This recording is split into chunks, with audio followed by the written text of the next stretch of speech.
नमस्कार दोस्तों।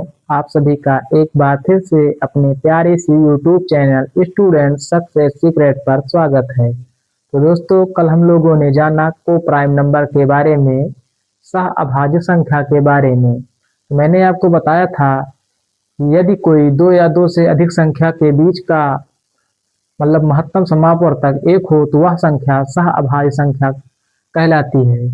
जैसे मैंने पॉइंट में आप लोगों को लिखाया था कि दो लगातार संख्याओं के बीच हमेशा एक सहअभाज्य संख्या होती है। तो आज हम लोग जानेंगे ट्विन प्राइम नंबर के बारे में। तो आप लोग लिखेंगे जुड़वा अभाज्य संख्या, जिसे कहते हैं ट्विन प्राइम नंबर। तो ट्विन प्राइम नंबर के बारे में मान लो आपसे कोई पूछता है कि जुड़वा अभाज्य किसे कहते हैं, तो आप लोग बताएंगे वैसा दो अभाज्य संख्या जिसका अंतर दो हो जुड़वा अभाज्य कहलाता है। क्या बताएंगे?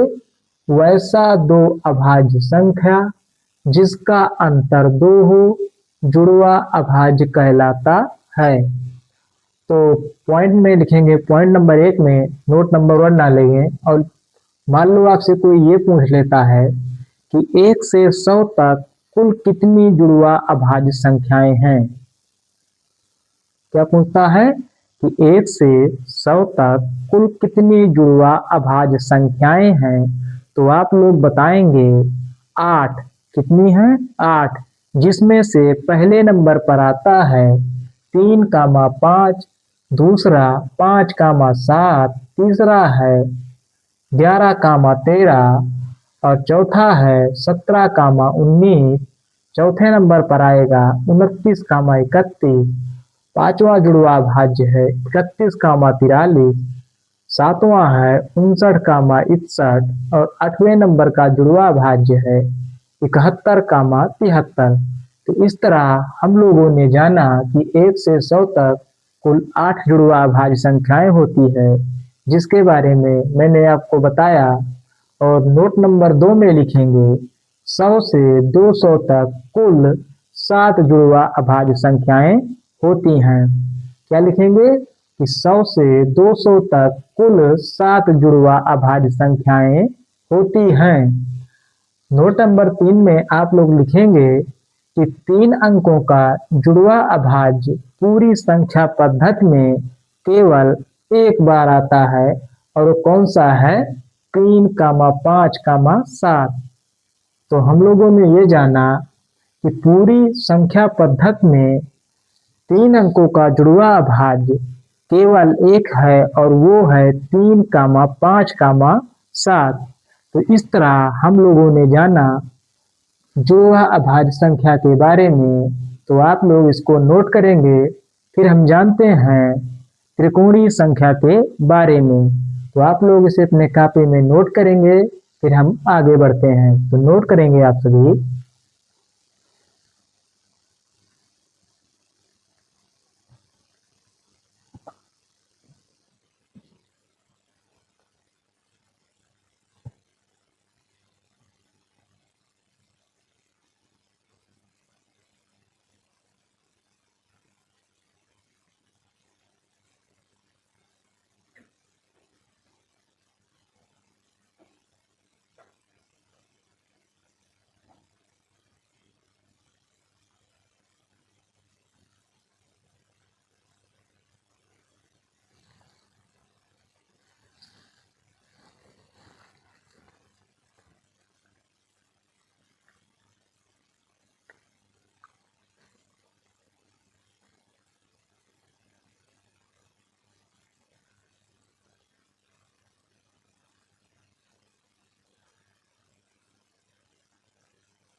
तो हम लोगों ने जाना जुड़वा अभाज्य संख्या के बारे में कि जिसका अंतर 2 हो जुड़वा अभाज्य कहलाता है। नोट नंबर में ये जाना कि 1 से 100 तक कुल 8 जुड़वा अभाज्य संख्याएं हैं।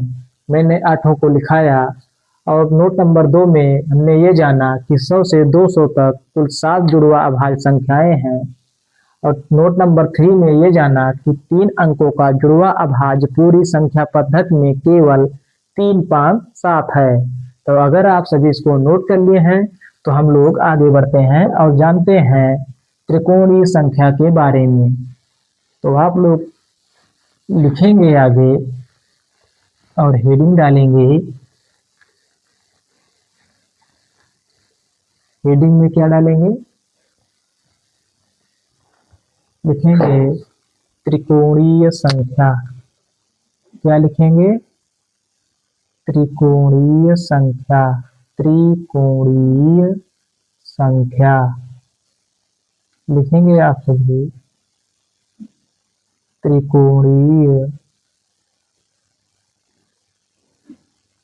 संख्या ब्रैकेट में लिखेंगे triangular. Triangular triangular number. Triangular number. क्या लिखेंगे? त्रिकोणीय संख्या ट्राइएंगुलर नंबर। तो लिखेंगे आप सभी इसमें लिखेंगे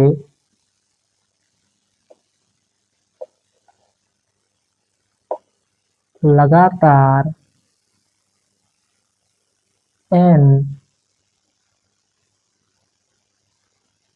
प्राकृत लगातार n प्राकृत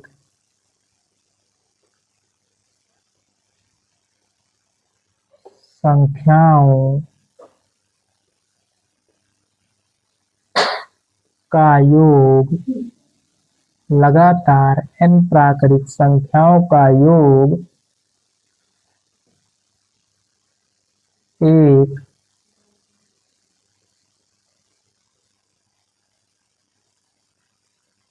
त्रिकोणीय संख्या होती है। त्रिकोणीय संख्या होती है। तो हम लोगों ने त्रिकोणीय संख्या के बारे में ये जाना कि लगातार n प्राकृत संख्याओं का योग एक त्रिकोणीय संख्या होती है। जैसे n+1 अपान 2।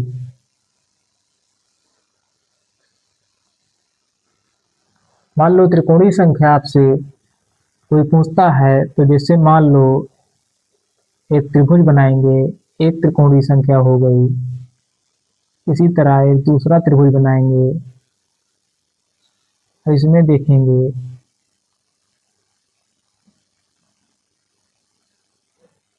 दो त्रिकोणीय संख्या हो गई। एक और त्रिभुज बनाएंगे और इसमें देखेंगे ये 3 त्रिकोणीय संख्या हो गई। इसी तरह क्रम बढ़ते चला जाएगा। और यदि इस फार्मूले के बारे में आपको जानना है, जैसे मान लो एक त्रिकोणीय संख्या है, इसकी पहचान आपको करना है तो इस पर रखेंगे। मान लो n बराबर 1 रखना हो, n बराबर 1, तो इसमें रखते हैं फार्मूले में। तो लिखेंगे n की जगह पर 1 गुणे 1+1 अपान 2 इज इक्वल टू 1 गुणे 2/2 बराबर 1। हमने देखा कि एक त्रिकोणीय संख्या 1 है। अब इस n बराबर t इसको मान लेते हैं t1। अब जानते हैं t2 के बारे में। इसी प्रकार n बराबर 2 रखेंगे तो 2 गुणे 2 इंटू 2+3/2 इज इक्वल टू 2 गुणे 2+1 = 3 बटे 2। 2 से 2 कट जाएगा और आंसर आ जाएगा 3। इस तरह आप देखेंगे कि इस त्रिभुज में 3 अंक है तो हमारा उत्तर क्या आया 3। इस फार्मूले पर रखेंगे n बराबर 2 तो हमने देखा कि 2 गुणे 2+1/2 = 3 प्राप्त हो रहा है।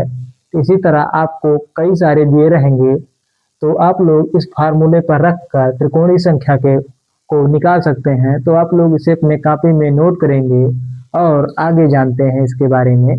तो इसको आप लोग नोट कीजिएगा।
अगर आप लोग लिख लिए हैं तो आगे के बारे में जानते हैं और लिखते हैं।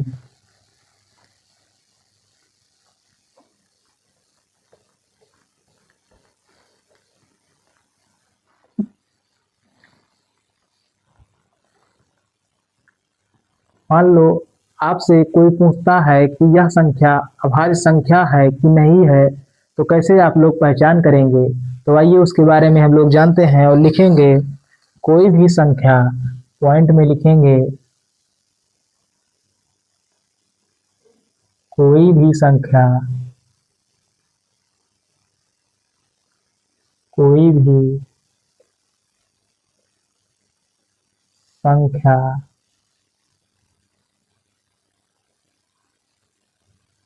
अभाज्य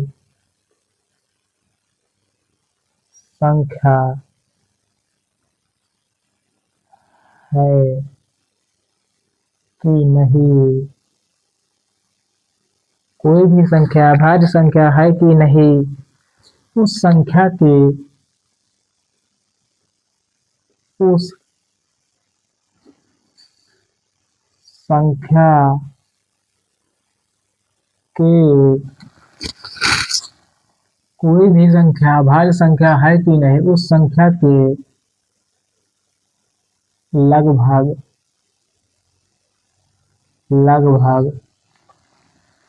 वर्गमूल निकालें। लगभग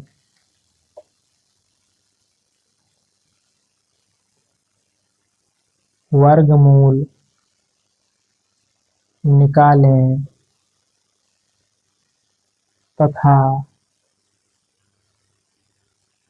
वर्गमूल से छोटी सभी अभाज्य संख्या से उसकी विभाज्यता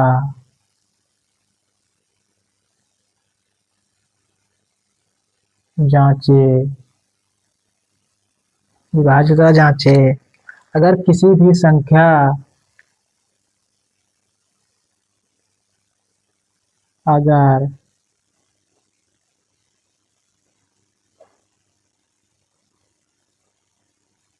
किसी भी संख्या द्वारा किसी भी संख्या द्वारा संख्या किसी भी संख्या द्वारा संख्या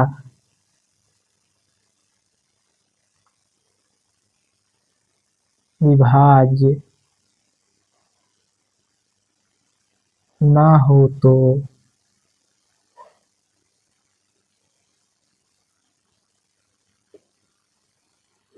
वह संख्या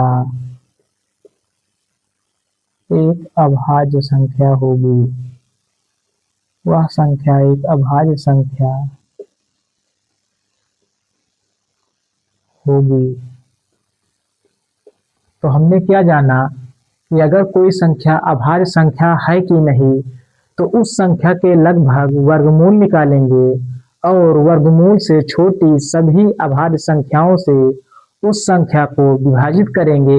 यदि संख्या किसी से नहीं कटती है तो आप लोग ये समझेंगे कि वह संख्या एक अभाज्य संख्या है।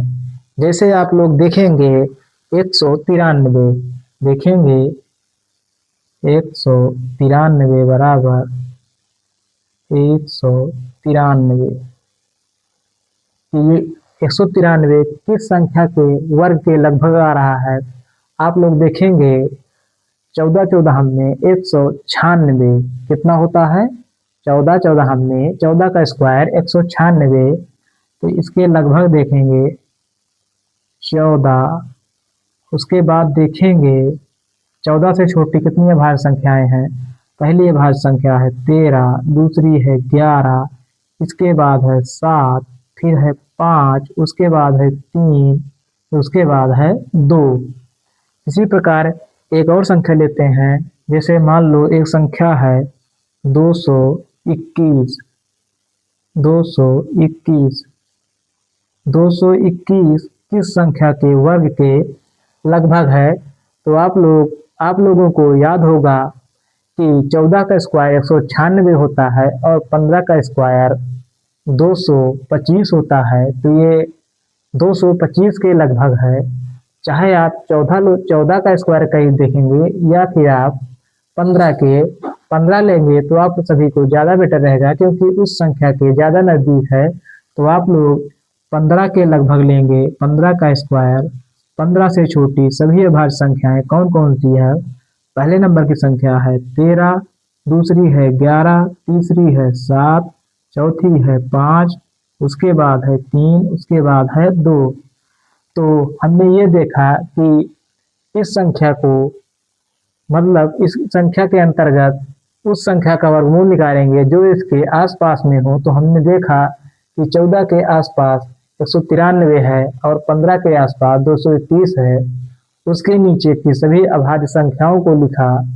अब हम जांचेंगे एक एक करके कि क्या यह संख्या 13 से 11 से 7 से 5 से 3 से 2 से किसी भी संख्या से विभाज्य है या कि नहीं। तो आइए हम एक एक करके जानते हैं। 13 से इसमें भाग देंगे तो 13 एकन्नम 13, हासिल बचा 6, 63 जो कि 13 से नहीं कटता है, पहला संख्या से नहीं कटेगी। अब दूसरी संख्या देखेंगे 11 को 11 का भाग देंगे 19 में तो 11 एकन्नम 11, 8 बचा 83 हो गया जो कि 11 से नहीं कटेगा। तीसरी संख्या लेंगे 7, 7 का भाग लगाएंगे 19 में, 7 दूनी 14, 5 बचा हो गया 53, 7 7 49 जो कि यह भी 7 से नहीं कटेगी।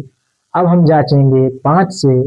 5 को 19 में 5 से भाग देंगे, 5 तिहाई 15, हासिल बचा 4 हो गया 43, 43 में 5 से भाग देंगे जो कि यह 5 से विभाज्य नहीं है। अब जांचेंगे हम लोग 3 से, 3 का भाग देंगे इसमें, 3 छंग 18, 1 बचा 13 हो गया। 3 का भाग 13 में लगाएंगे जो कि नहीं कटेगा। अब हम आखिरी संख्या से जांचेंगे 2 से, 2 से जांचेंगे तो 2 का पहाड़ा पढ़ेंगे 19 में, 2 9 18, 1 बचा 13, 2 का भाग लगाएंगे 13 में, यह भी संख्या इसको नहीं काट रही है। तो हम लोग देखेंगे कि यह संख्या विभाज्य नहीं है, अतः यह संख्या एक अभाज्य संख्या है। तो यह एक संख्या एक अभाज्य संख्या है। हमने देखा कि इन संख्याओं से यह संख्या विभाज्य नहीं हो रही है, तो अतः यह संख्या अभाज्य संख्या है। अब हम लोग जांचेंगे इसमें और 13 का भाग लगाएंगे 221 में, 13 का भाग लगाएंगे 221 में, 13 एक 13, हासिल बचा 9, 13 सते 91। तो आप लोगों ने देखा कि यह संख्या 13 से विभाज्य हो गई, जो कि पहले ही संख्या से पता लग गया। यह संख्या 13 से विभाज्य है, अतः यह संख्या अभाज्य संख्या नहीं है, अभाज्य संख्या नहीं है, अभाज्य संख्या नहीं है। तो हमने 13 से भाग लगाया तो यह संख्या 13 से पूरी तरह विभाजित हो गई। अन्य संख्याओं से जांच करने की हमें जरूरत ही नहीं पड़ी। तो इस तरह आप लोग इस पॉइंट को नोट में याद रखेंगे कि यदि आपसे कोई पूछता है कि कोई भी संख्या अभाज्य संख्या है नहीं, तो आप लोग उसका कैसे पता लगाएंगे। तो कोई भी संख्या मान लो आपको दी रहेगी, तो उस संख्या के आसपास यदि कोई वर्ग बढ़ रहा है तो उसका वर्गमूल निकालेंगे और उससे छोटी सभी अभाज्य संख्या लिखेंगे और उस संख्या में उस अभाज्य संख्या से भाग लगाएंगे, मतलब जितनी अभाज्य संख्याएं हैं, यदि वह संख्या विभाजित हो जाती है तो वह संख्या अभाज्य संख्या नहीं होगी। अगर नहीं विभाजित होगी तो वह संख्या एक अभाज्य संख्या होगी। तो आप लोग इस पॉइंट को नोट करेंगे और एग्जाम्पल के तौर में इसको लिखेंगे। इसी तरह और संख्याएं आपको दी रहेंगी, तो आप लोग उस संख्या के आसपास कोई वर्ग निकालेंगे और उस वर्ग से छोटी सभी अभाज्य संख्याएं लिखेंगे और उस संख्या से उस संख्या में भाग देंगे। अगर संख्या कट जाएगी तो वह अभाज्य संख्या नहीं होगी, यदि नहीं कटती है तो वह संख्या अभाज्य संख्या होगी। तो आप लोग इसको पॉइंट में नोट करेंगे।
तो हम लोग आगे बढ़ेंगे और जानेंगे आगे के बारे में।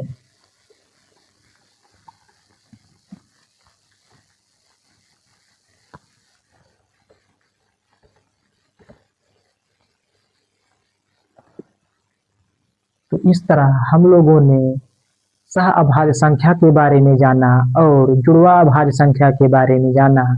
सह अभाज्य संख्या की परिभाषा को हमने ये जाना, दो संख्याओं के बीच एक का मासा प्राप्त हो तो वह संख्या सह अभाज्य संख्या कहलाएगी। लगातार दो विषम अभाज्य संख्याएं एक सह अभाज्य संख्या होगी। और जुड़वा अभाज्य में बताया कि हमने 1 से 100 तक टोटल 8 जुड़वा अभाज्य संख्याएं हैं और 100 से 200 के बीच 7 जुड़वा अभाज्य संख्याएं हैं।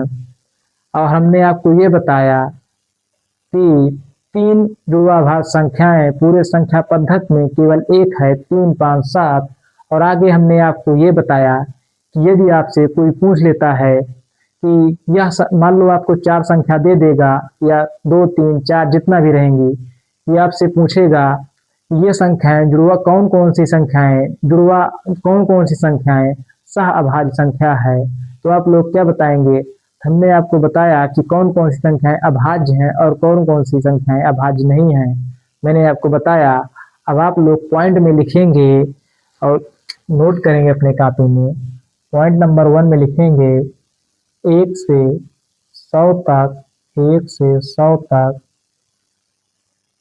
कितनी 1 से 100 तक कितनी परिमेय संख्या है? 1 से 100 तक कितनी परिमेय संख्याएं हैं, संख्या है? तो आप लोग उत्तर क्या देंगे? अनंत। कितनी है? 1 से 100 तक कितनी परिमेय संख्याएं हैं? तो आप लोग बताएंगे कि अनंत संख्याएं हैं। दूसरे नंबर का पॉइंट लिखेंगे आप सभी, दो लगातार पूर्णांकों में दो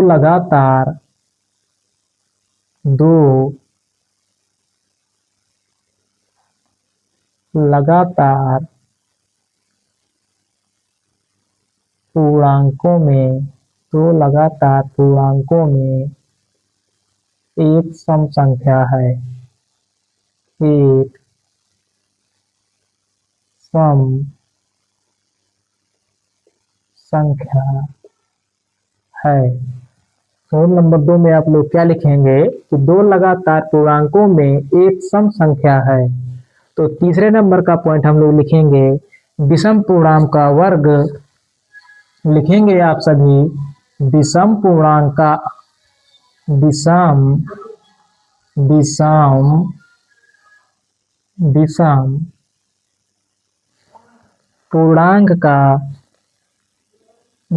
पूर्णांक का वर्ग 8n + 1 के फॉर्म में है। क्या लिखेंगे कि विषम पूर्णांक का अंक 8n + n के फॉर्म में है। जैसे मान लो एक विषम पूर्णांक है 3 का स्क्वायर 9 है, तो इसको आप लोग देखेंगे कि 8 गुणे 1 + 1 = 9 होता है। इसी प्रकार 5 का स्क्वायर 25 होता है, तो इसको आप लोग देखेंगे कि 8 × 3 + 1 = 25 होता है। तो हम लोगों ने जाना कि विषम पूर्णांक का वर्ग 8n, विषम पूर्णांक का वर्ग 8n + 1 के फॉर्म में है। एग्जाम्पल में हमने आपको बताया 3 का स्क्वायर 9, 8 गुणे 1 + 1 और 5 का स्क्वायर हमने बताया कि 8 गुणे 3 + 1। तो इन तीनों पॉइंटों को आप लोग अपने कॉपी में नोट करेंगे। उसके बाद हम लोग जानते हैं आगे के बारे में। ये जितने भी पॉइंट आपको लिखवा रहे हैं सभी इम्पोर्टेंट हैं। इन सभी पॉइंटों को आप लोग ध्यान में रखिएगा, क्योंकि जब आप लोग क्वेश्चन हल करेंगे तो ये सभी बहुत ही कामगार साबित होंगे। तो आप लोग इसको अपने कॉपी में नोट कीजिएगा।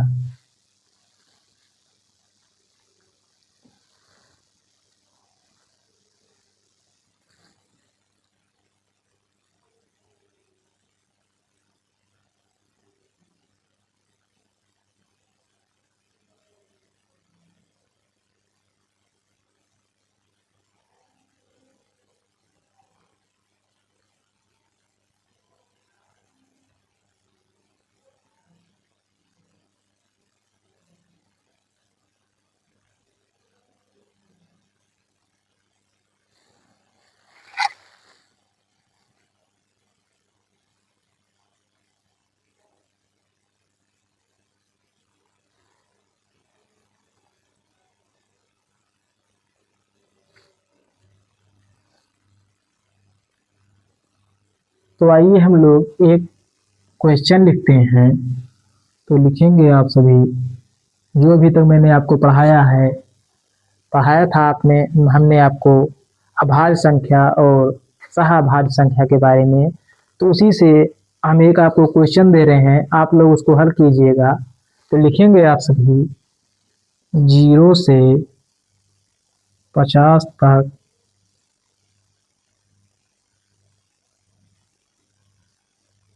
संख्या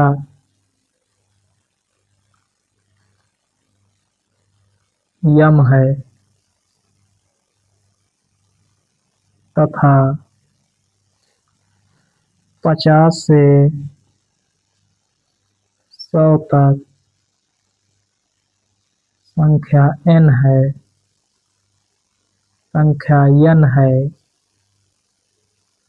तो m minus n is equal to question mark. मान लो आपसे एग्जाम में एग्जामिनर ये पूछ लेता है कि 0 से 50 तक संख्या m है तथा 50 से 100 तक संख्या n है, तो m माइनस n बराबर क्या होगा। तो हमने आपको बताया था कि 1 से 50 तक कुल 8 अभाज्य संख्याएं मतलब 15 अभाज्य संख्याएं थी, और 50 से 100 तक हमने आपको बताया था कि 10 अभाज्य संख्याएं थी। तो वही चीज इसमें दिया है, बाकी और कुछ है नहीं। तो हम लोग इसको हल करेंगे। हल में लिखेंगे, आप सभी लिखेंगे कि 0 से 50 तक यम 1 से 50 तक 15 होती हैं, यम की जगह 15 रखेंगे। और 50 से 100 तक यन दिया है, तो यन की जगह हम लोग जानते हैं इस 50 से 100 के बीच 10 अभाज्य संख्याएं होती हैं। तो हमसे पूछा है यम माइनस यन का मान, तो इसमें से 15 से 10 घटाएंगे तो 5 आएगा। तो यम माइनस यन की वैल्यू 5 आएगी। तो आप लोग इसको अपने कॉपी में नोट कर लीजिएगा। इसी तरह क्वेश्चन रहेंगे आपके एग्जाम में, तो आप सभी इसको अपने कॉपी में लिखेंगे।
तो हम लोगों ने जाना कि 1 से 100 तक अनंत परिमेय संख्याएं होती हैं, और दूसरे नंबर के पॉइंट में ये जाना कि 2 लगातार पूर्णांकों में एक सम संख्या होती है। और तीसरे नंबर के पॉइंट में हमने ये जाना कि विषम पूर्णांक का वर्ग हमेशा 8n प्लस 1 के फॉर्म में होता है, जो कि हमने एग्जाम्पल में आपको बताया।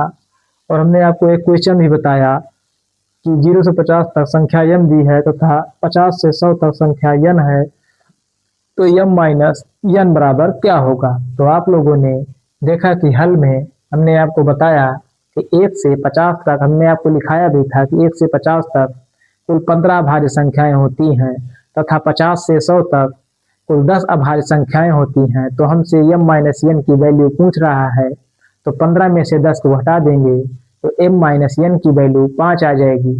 तो इसी प्रकार का क्वेश्चन आपके एग्जाम में रहेगा, तो आप सभी इसको ध्यान में रखिएगा। तो हम लोग जानेंगे कल विभाज्यता के बारे में, जो कि प्रत्येक एग्जाम में यूपीपी हो गया, यूपीएसआई हो गया, रेलवे हो गया, बैंक हो गया, एसएससी हो गया, इसमें से क्वेश्चन भर भर के आते हैं विभाज्यता से। 2 से 3 क्वेश्चन, मान लो किसी किसी में 2 क्वेश्चन हो जाता है, किसी किसी में 1 रहता है, लेकिन एक क्वेश्चन जरूर रहेगा। और ये आप सभी का लोको पायलट में और टेक्नीशियन का मतलब एग्जाम होने वाला है मार्च में, तो आप सबको उसके पॉइंट ऑफ व्यू से ये बहुत ही इम्पोर्टेंट होने वाला है विभाज्यता। तो इसके बारे में हम जानेंगे कल। तो आज के लिए बस इतना ही। अगर दोस्तों क्लास अच्छी लग रही हो तो इस क्लास को आप सभी खूब सारा प्यार और आशीर्वाद दीजिए और इस वीडियो को अपने दोस्तों के पास शेयर कीजिए। तो आज के लिए बस इतना ही। धन्यवाद साथियों।